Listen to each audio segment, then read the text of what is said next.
Iyi ni Hot News ikomeje gutega amatwi wowe, icyo tugusaba ni ugukanda subscribe kugira ngo amakuru ya Hot News agende akugarukaho. Tukaba icyo tugusaba we ni ugukanda subscribe, dore ko kuno munsi twaba tugiye kugaruka ku mugabo Rusesabagina wongeye kugaruka mu mitwe y'Abanyarwanda.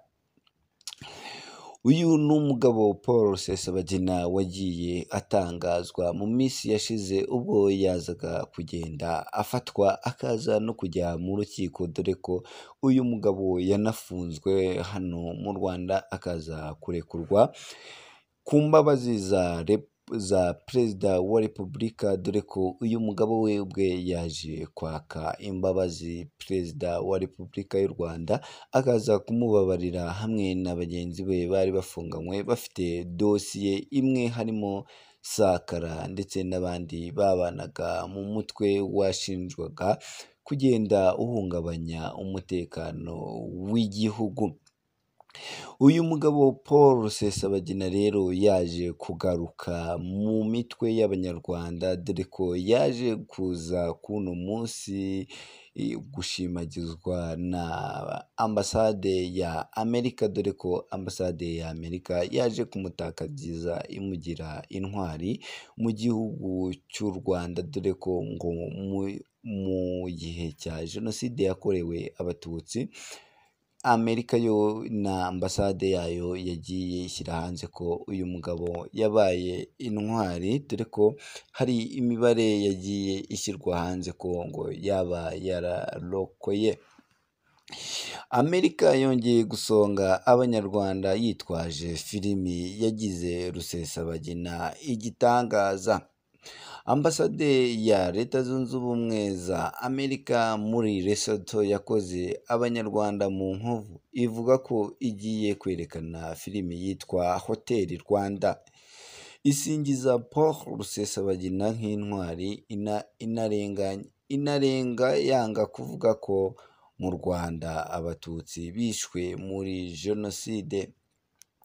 Filimi Hoteli Rwanda yakinwe kuri Paul Rusesabagina nk'uwarokoye abantu 1268 muri Hoteli de Mille Collines. Ubutwari bwamwitiriwe buhabanye n'ukuri bwatumye benshi bayoba, batangira kumuhundagazaho ibihembo kugeza kuri Perezida Mada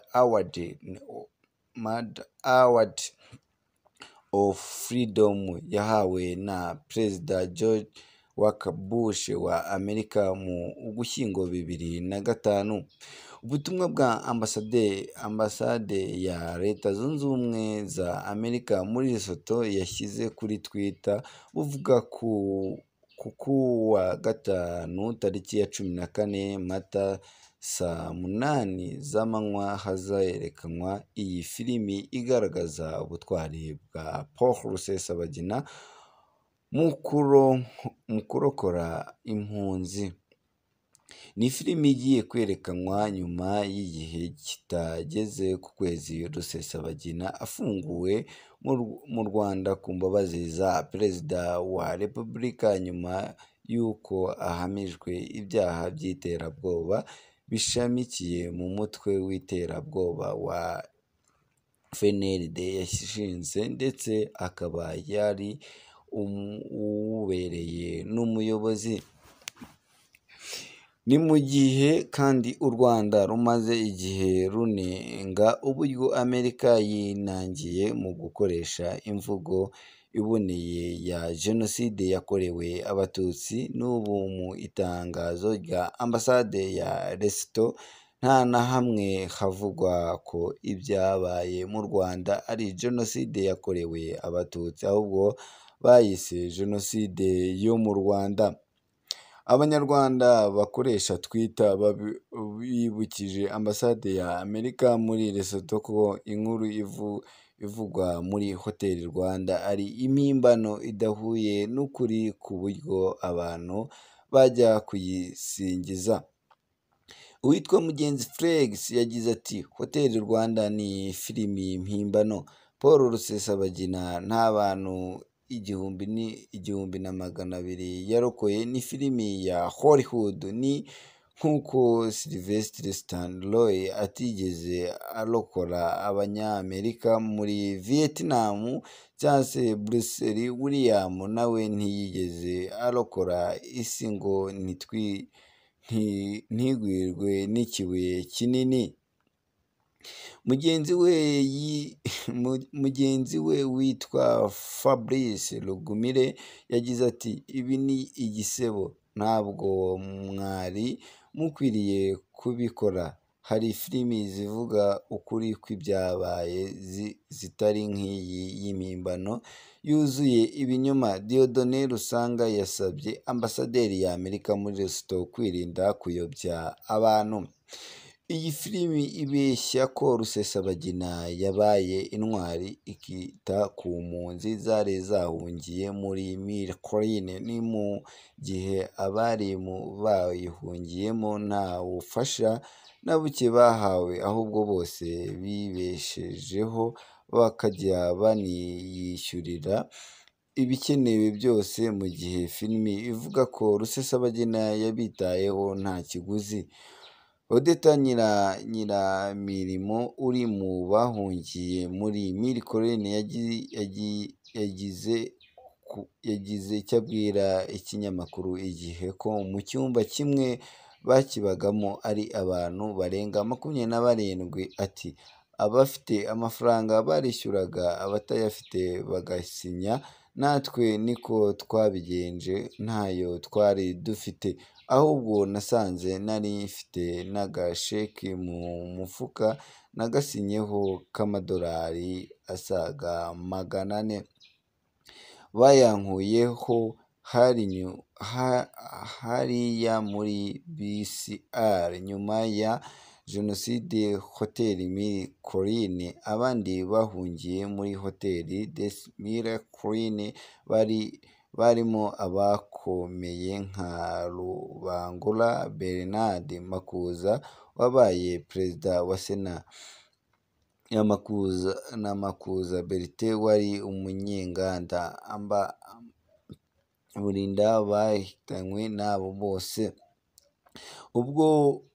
Ubwo muri Werurwe 2008 hakurikirwaga igitabo Hotel Rwanda All the Tutsi Genocide as Seen by Hollywood cyanditswe na Dr. Alfred Ndahiro afatanyije na Private Rutazibwa.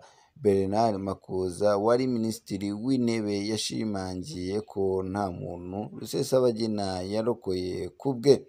Ni igitabo kivuga neza amateka y'abarokokeye muri hoteli Mille-Collines, bitandukanyije na filimi Hotel Rwanda yashyizwemo umunyu ikagira Rusesabagina intwari ku bikorwa bitigeze bibaho.